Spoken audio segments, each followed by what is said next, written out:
The North African sun beat down on the arid landscape. Here, in what is now modern-day Algeria, a new city was taking shape. This was Timgad, a gift from the Roman Emperor Trajan to his loyal soldiers. These were no ordinary soldiers, they were veterans of the Roman army. Timgad was more than just a city.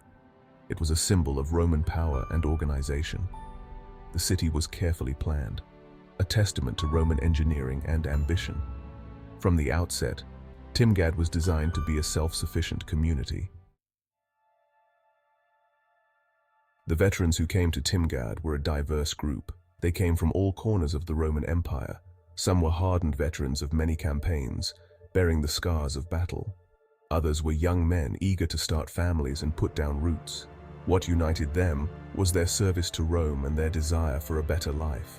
These men were not wealthy patricians, they were ordinary soldiers who had risked their lives for the empire. Life in the legions had been harsh and demanding, but it had instilled in them a sense of camaraderie and discipline. In Timgad, they would draw upon these experiences to build a new community. Timgad's layout was a testament to Roman practicality and love of order. The city was laid out in a precise grid pattern, with streets intersecting at right angles. This grid system, known as the Cardo and Decumanus Maximus, was the backbone of Timgad and countless other Roman cities. The Cardo was the main north-south street, while the Decumanus ran east-west. At their intersection lay the heart of the city, the Forum. This grid system wasn't merely about aesthetics, it was highly functional. It facilitated the easy movement of people, goods, and troops throughout the city. At the heart of Timgad, where the Cardo and Decumanus met, stood the Forum. This was the civic and social hub of the city, a bustling plaza paved with stone. Here, the veterans of Timgad gathered to conduct business, debate politics, and socialize. The Forum was more than just a marketplace or a meeting place. It was the beating heart of Timgad. Lined with colonnades and adorned with statues of gods and emperors, the Forum exuded an air of grandeur and importance. The Forum was the place where news was shared, gossip exchanged, and deals were struck. It was a place where the veterans of Timgad could feel connected to the wider Roman world. No Roman city would be complete without a theater, and Timgad was no exception. Located on a hillside, the theater of Timgad commanded impressive views of the city and the surrounding countryside.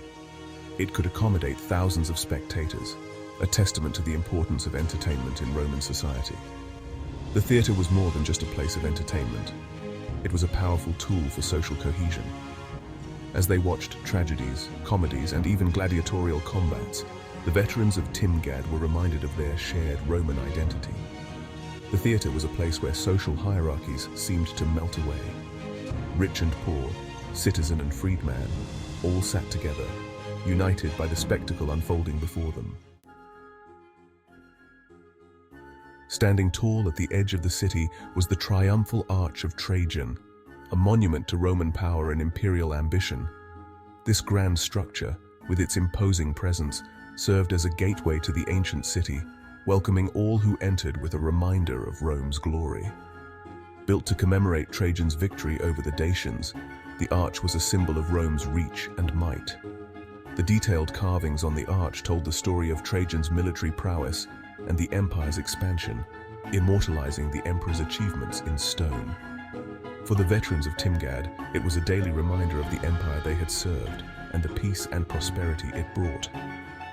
These veterans, who had once marched under Trajan's command, now walked in the shadow of the arch, reflecting on their past glories and the stability their service had secured for future generations. The arch was not merely a decorative element, it was a powerful piece of propaganda. Its intricate designs and grandiose structure were meant to impress upon all who saw it the might and sophistication of the Roman Empire. The arch was adorned with intricate carvings depicting scenes from Trajan's campaigns, showcasing the might of the Roman legions. These reliefs were not just artistic expressions, but also historical records, capturing the valor and discipline of the Roman soldiers in vivid detail. The veterans of Timgad, many of whom had likely fought under Trajan's banner, would have looked upon these reliefs with pride. Each carving was a testament to their bravery and the pivotal role they played in expanding and securing the empire. For them, the arch was not just a monument to a distant emperor, it was a symbol of their own contribution to the Roman story. It stood as a lasting tribute to their sacrifices and the enduring legacy of their service, a constant reminder of the empire's grandeur and their place within its history. Like all Roman cities, Timgad was a place where the gods were ever present. The city was a living testament to the deep spiritual and religious life that permeated every aspect of Roman culture. Temples dedicated to a variety of deities dotted the cityscape, a testament to the religious syncretism of the Roman world. Each temple, with its unique architecture and design, reflected the diverse pantheon of gods and goddesses worshipped by the Romans. Here, the veterans of Timgad could offer sacrifices, seek divine favor, and fulfill their religious obligations. These rituals were not just personal acts of devotion, but also public displays of piety that reinforced the social fabric of the community. The temples of Timgad were not just places of worship, they were also centers of social and economic life. Markets often sprang up around these sacred spaces, and people gathered to discuss politics, conduct business, and socialize.